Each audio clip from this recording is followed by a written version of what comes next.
초자원관리원 화재 여파로 국민 불편이 이어지고 있습니다. 각 부처들은 조속한 시스템 정상화 그리고 혼란 최소화에 전력해 주시기 바랍니다. 특히 행정망 공백을 악용한 해킹이나 피싱 등 범죄가 우려됩니다. 예방을 위해서 총력을 기울여 주시기 바랍니다.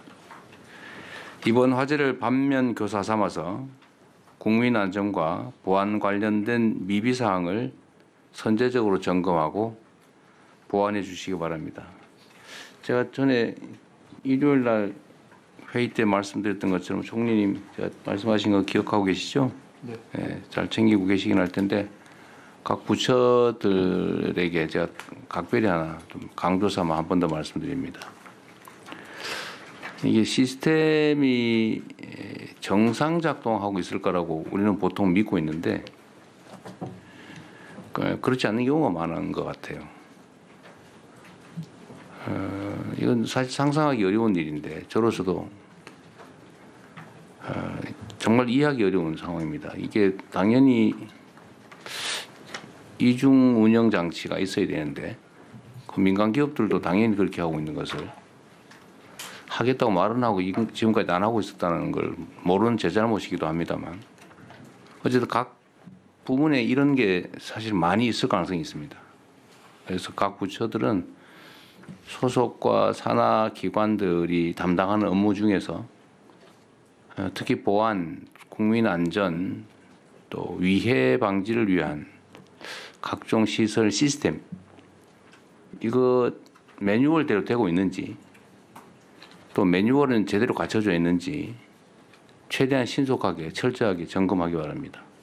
그리고 각 판단하기 나름이겠죠. 예를 들면 이게 중요하냐 문제냐 그런 거 너무 고민하지 마시고 문제가 된다 싶은 거 또는 점검의 필요성이 있다 또 중요한 시스템이다 싶은 것은 전부 점검을 해가지고 일단은 다음 주 국무회의 때까지 각 부처들은 전부 이거는 이런 문제가 있을 걸로 보이시는데 점검했더니 문제가 없다.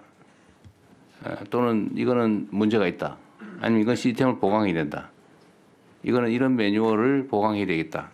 뭐 문제점이 있는 것들을 최대한 좀 발굴을 해서 서면으로 국무회의 전에 최대한 빨리 보고해 주시고요. 국무회의 때 점검을 한번 하도록 하겠습니다. 생각보다 엉터리인 경우가 많은 것 같습니다. 아마 전에 제가 취임하자마자 장마 대비해서 그 배수구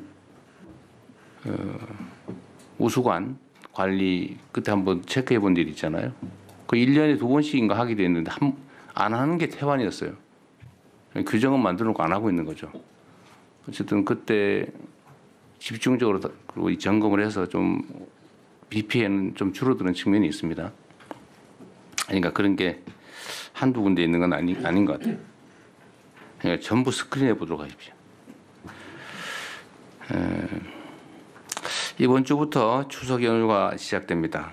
전국적으로 교통량이 많아지고 또 사건 사고도 늘어나는 시기인 만큼 안전대책을 철저하게 수립하고 특히 의료, 소방 등의 비상체계를 철저히 점검하기 바랍니다.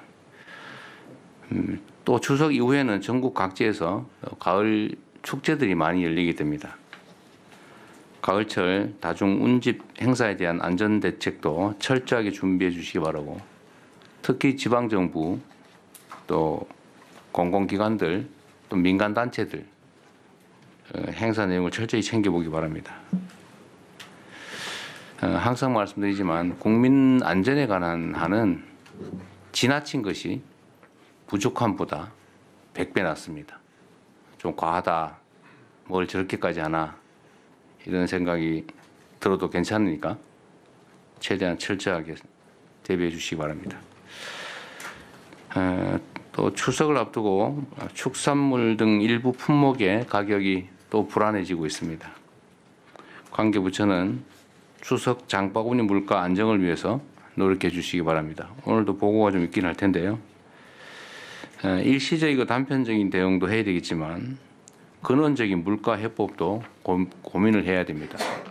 유통 구조 문제도 그렇고 뭔가 비정상적인 시스템 때문에 생기는 구조적 문제들도 철저하게 챙겨봐야 되지 않을까 싶습니다. 생산부터 소비까지 이어지는 전체 과정을 정밀하게 점검해 주기 바랍니다. 물가 안정이 곧 민생 안정이다 이런 자세로 물가 안정에 좀 신경을 최대한 써주시기 바랍니다. 특히 농산물의 안정적 공급 기반을 확충해 주시고 또 취약계층 생계에 어려움을 덜어줄 실질적 방안도 마련해 주시기 바랍니다. 여기 약간 더 붙여서 먹는 문제로 사람들이 고통받지 않으면 좋겠어요. 최소한 대한민국 정도 수준이 되면. 그래서 아마 준비는 하고 있을 텐데 음식물이 부족해서 계란 훔치다가 감옥 가고 이런 일들이 가끔 발견되잖아요. 또는 먹는 것 때문에 고통받다가 사실 극단적인 선택을 하는 경우도 우리는 언론에 보도에서 가끔씩 보는데 최소한 그런 일은 생기지 않게. 참고로 제가 경기도에서 그냥 드림센터라고 정말 배고픈 사람 와서 무료로 가져갈 수 있게 신원조사 이런 거 하지 말고 이런 걸 해본 일이 있어요. 그때 언론들이 와서 벤치 타고 가서 다 집어 갈 거다. 다 가져갈 텐데 어떡할 거냐 뭐 이렇게 걱정을 했는데 그런 일 없었어요. 우리나라 사람들이 그렇게 수준 낮지 않습니다. 꼭 필요한 만큼 가져가고 오히려 나중에 도로 갖다 채워놓더라고요. 예산도 거의 들지 않습니다. 각 지방 정부들에게 좀 이런 점을 좀 주지를 시키든지 해가지고 특히 복지부에서 좀 챙겨주시기 바랍니다. 먹는 문제가 좀 그러지 말자. 특히 명절 되니까 특히 더 그런 것 같아요. 얼마나 서럽겠습니까? 국민의 성원 덕분에 유엔 총회 일정을 잘 마무리하고 돌아왔습니다. 이번 순방으로 END 이니셔티브에 대한 국제적 지지를 확보하고 한반도의 새로운 미래를 국제사회에 제시했습니다. 특히 우리 경제의 성장을 위해서 세계적 기업들과 협력을 약속했는데 관련 부처는 후속 조치 이행에 만전을 기해 주시기 바랍니다. 에이펙 정상회의가 한 달 앞으로 다가왔습니다. 돌다리를 두드려보는 자세로 철저하게 준비 또 대비해 주시기 바랍니다. 이상입니다. 이후 회의는 국무총리. 지금 업무 보고 이재명 먼저 대통령 받고 일단 의견은 나중에 국정자원 하고. 화제와 관련해서 데이터 이중화가 안 된 부분, 이 부분을 다시 한번 지적하면서 전 부처의 사각지대를 점검하라고 지시했습니다. 네, 그리고 이번 추석 연휴가 길죠. 다중 운집에 대한 안전 대책도 강조를 하면서 과하다 싶을 정도로 철저하게 대비하라고 강조를 했는데요. 국무회의 내용은 저희가 잠시 뒤에 정치부 취재기자 연결해서 다시 한번 정리해드리겠습니다. 네.